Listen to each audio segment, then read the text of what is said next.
qu'Allah subhanahu wa ta'ala nous donne la baraka de ce rassemblement et qu'Allah subhanahu wa ta'ala nous donne la baraka de cet instant et qu'Allah subhanahu wa ta'ala nous donne la baraka de ce mois béni, le mois de Ramadan, et de cette action qui n'est pas une action en réalité,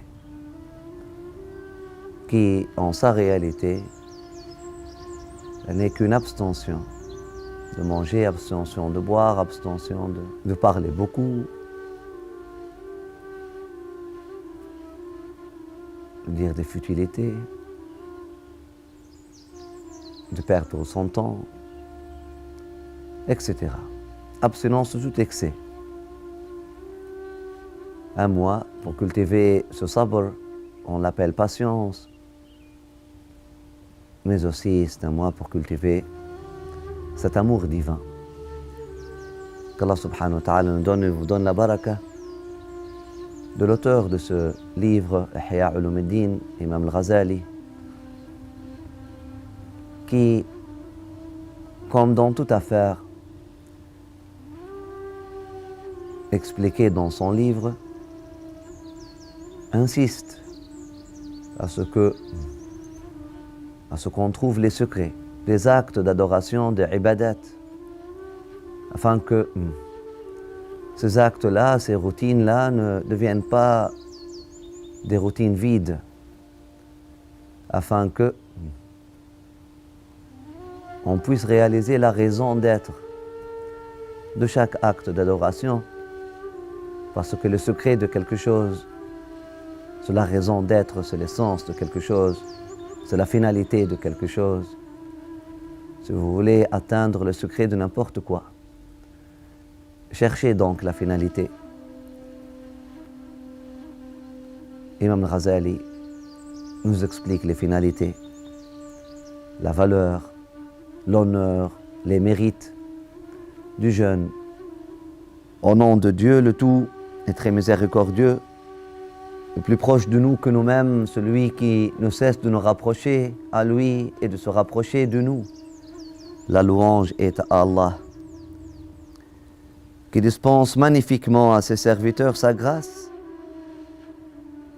par laquelle, par cette grâce, il a éloigné d'eux, il a éloigné des serviteurs, la ruse de Satan et de ses suppôts. Par cette grâce, il a repoussé son espoir, l'espoir de Satan, et dessus ses raisons. Aussi a-t-il fait du jeûne un rempart et une protection pour ses alliés. As-sawmu junnah, comme le décrit le prophète sallallahu alayhi wa sallam. Le jeûne est un rempart, le jeûne est une protection. Par le jeûne, Allah, il a ouvert les portes du jardin paradisiaque. Par le jeûne, Allah leur a fait savoir que les moyens d'accès de Satan à leur cœur, au cœur de croyants, restaient les désirs cachés que l'âme apaisée maîtrise. Alhamdulillah. La bonne nouvelle, que la seule porte de Satan, et par laquelle Satan, l'éloigné qu'Allah subhanahu wa ta'ala nous éloigne de lui et nous protège de sa ruse, la seule porte, sont nos désirs et nos passions,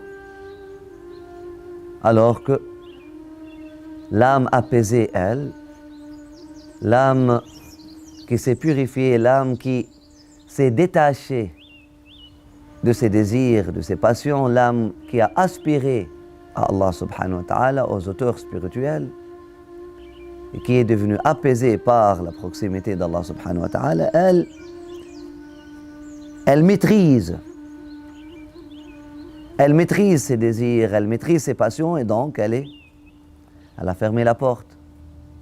Le shaitan n'a plus rien à voir avec elle. Elle est toute préparée à lutter contre l'adversaire avec son arme effilée et dégainée et ses forces puissantes. Car elle est mutma'inna, elle comprend qu'est-ce que cela veut dire Hasbunallah wa ni'mal wakil.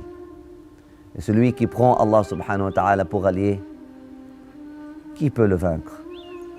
Et celui qui prend Allah subhanahu wa ta'ala pour voisin, qui saura l'humilier? Que la paix, le salut, la lumière